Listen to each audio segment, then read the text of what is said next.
I've been wanting to replace this light fixture since we bought this house.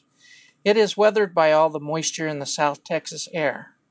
I want to replace it with the fixture that is corrode-free, stays on at night, and turns off during the day. Also, it has to be power-saving like an LED light.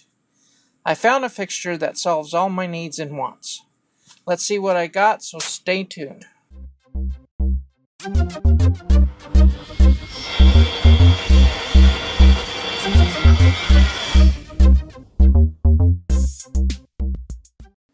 What I have here is a box from Amazon. Let's see what's inside, shall we? What we have is a JJC outdoor barn light. It's a 40-watt, 300-watt equivalent barn light with a photocell that is 4,800 lumens. It comes with a manual, light fixture, support bracket, and mounting hardware.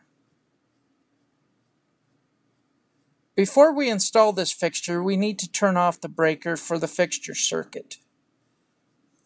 As you can see, the fixture circuit is located at 16. Now we go over to the pattern of breakers. We can see that 16 is in the bottom right. So let's flip the breaker and see if the light inside the switch goes out. To take the light fixture off, you have to remove the two nuts, one on each side. Then unscrew the two mounting screws on the mounting bracket from the vinyl light fixture box.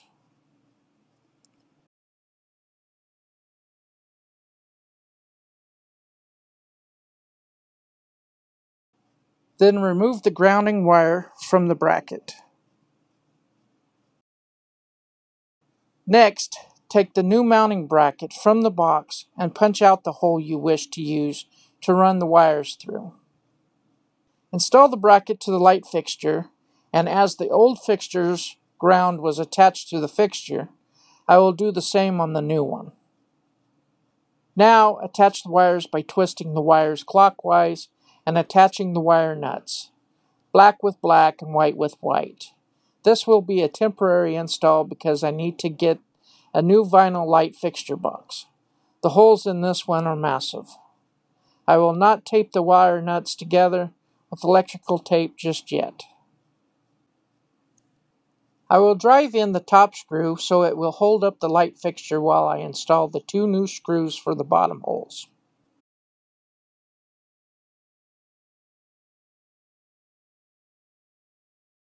I use my drill to start the screws. Because of the angle in the light fixture, my drill can only tighten so much before it loses grip of the screw. So I'm resorted to using a wrench to finish tightening. You can use a socket, but I didn't have one in hand. I go side to side ever so often to assure even pressure of tightening. Now to test the light. And it works. It turns on and calibrates the light outside, and then shuts off until nighttime, then it comes on again. If you have any questions about what I did not cover in this video, then please leave it in the comment section. I will be happy to answer them as soon as I can. If you like this video, give it a big old thumbs up. If this is your first time on my channel, please consider subscribing as I show you all types of things. That's how it's done, son.